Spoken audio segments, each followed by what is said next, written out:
ख्रिस्त सभा आज कामगारांचा आश्रयदाता संत योसेफ यांची स्मृती साजरी करत आहे।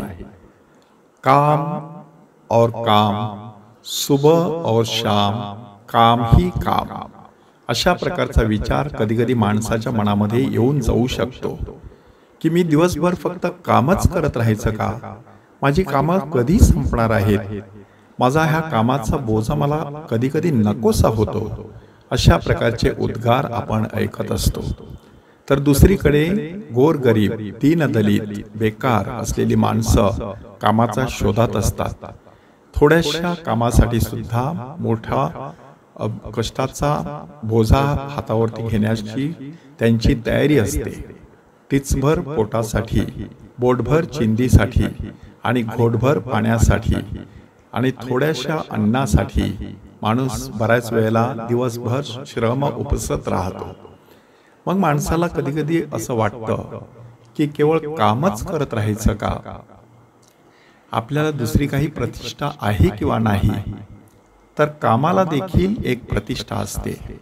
काम कोणतं आहे त्याच्यावरती त्याचा दर्जा अवलंबून नसतो।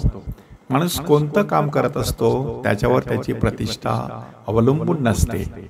तर ते काम तो कसं करतो, त्या कामाची आखणी तो कशी करतो, ते काम किती निष्ठेने पूर्णत्वास नेतो त्याच्यावरती कर्तव्यपूर्तीचं समाधान आणि आनंद अवलंबून असतं। आणि म्हणूनच अर्जंट आणि इम्पॉर्टंट अशी दोन स्तंभे डोळ्यासमोर ठेवून त्यानुसार आपल्या कामाची आखणी करायची असते। ह्याचा अर्थ असा की जे अर्जंट आहे ते पहिलं आपल्या हाती घेणं गरजेचं आहे। जे इम्पॉर्टंट आहे ते दुसऱ्या नंबरवरती असणं गरजेचं आहे। जे इम्पॉर्टंट आहे परंतु तेवढं अर्जंट नाही त्याला महत्त्व देणं गरजेचं आहे। आणि जे अर्जंट सुद्धा नाही, इम्पॉर्टंट सुद्धा नाही, अशा गोष्टीला अगदी शेवटचं स्थान दिलं पाहिजे। आज माणसाच्या जीवनामध्ये काय घडत आहे की जे अर्जंट नाही आणि जे इम्पॉर्टंट सुद्धा नाही अशाला अधिक महत्त्व दिलं जात आहे। आणि म्हणूनच जे अर्जंट आहे आणि इम्पॉर्टंट आहे त्याच्यासाठी माणसाकडे वेळ नसतो आणि मग ह्या गोष्टीचा बोजा माणसाच्या जीवनामध्ये वाढत राहतो आणि माणसाला त्यामुळे तणावाला सामोरं जावं लागत असतं। ख्रिस्त सभा संत जोसेफ कामगार ह्यांचा सण साजरा करत असताना श्रमाची प्रतिष्ठा आपल्या समोर सादर करत आहे। ह्या आठवड्याची जी वाचनं आहेत त्या वाचनांमध्ये देखील दोन महत्त्वाचे मुद्दे त्या दृष्टीने आपल्या समोर उभे करण्यात आलेले आहेत। पहिला महत्त्वाचा मुद्दा म्हणजे पहिल्या वाचनात सांगितल्याप्रमाणे की जरी आपल्याला चांगलं काम करत असताना कितीही विरोध झाला, कितीही संकटाने अडथळे आले, अडचणी समस्या निर्माण झाल्या तरी माणसाने सदैव सैनिका पुढेच जायचे, नमागुती तुवा कधीच पाहायचे ह्या विचाराने सातत्याने पुढे जात राहिलं पाहिजे।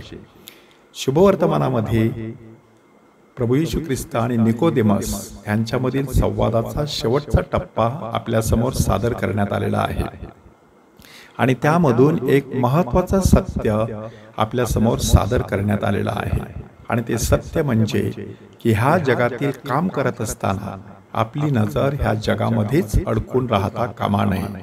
प्रभू येशू ख्रिस्त सांगत आहे, जो वरून येतो तो सर्वांच्या वर आहे, जो पृथ्वीपासून आला तो पृथ्वीचा आहे आणि ऐहिक गोष्टी बोलतो।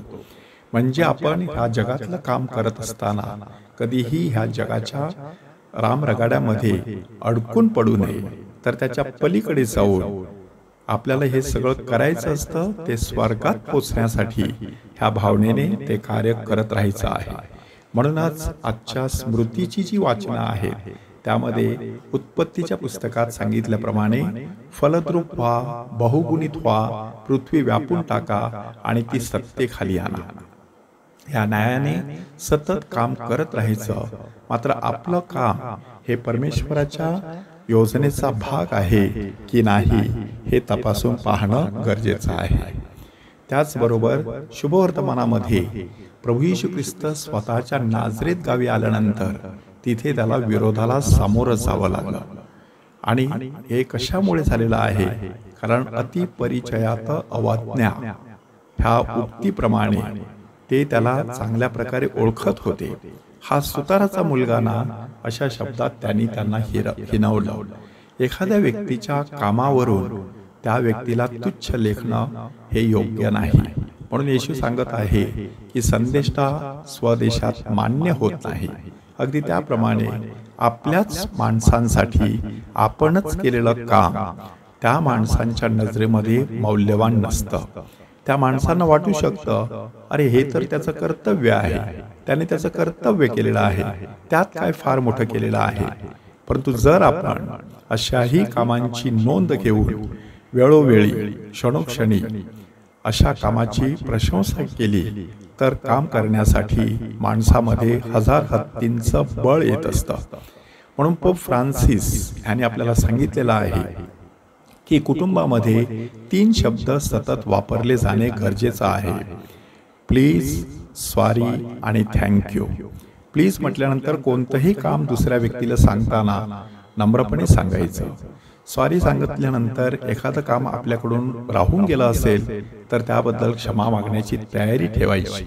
दुसऱ्या व्यक्तीने चांगलं काम केलेलं असेल तर त्याबद्दल त्या व्यक्तीला थँक्यू म्हणून त्या व्यक्तीची प्रशंसा करायची. संत जोसेफ यांचा आदर्श डोळ्यासमोर ठेवून आपल्या कामाद्वारे आपल्याला परमेश्वराचा गौरव करता यावा म्हणून कामगारांचा आश्रयदाता संत जोसेफ ह्याच्याकडे मध्यस्थीची याचना करूया.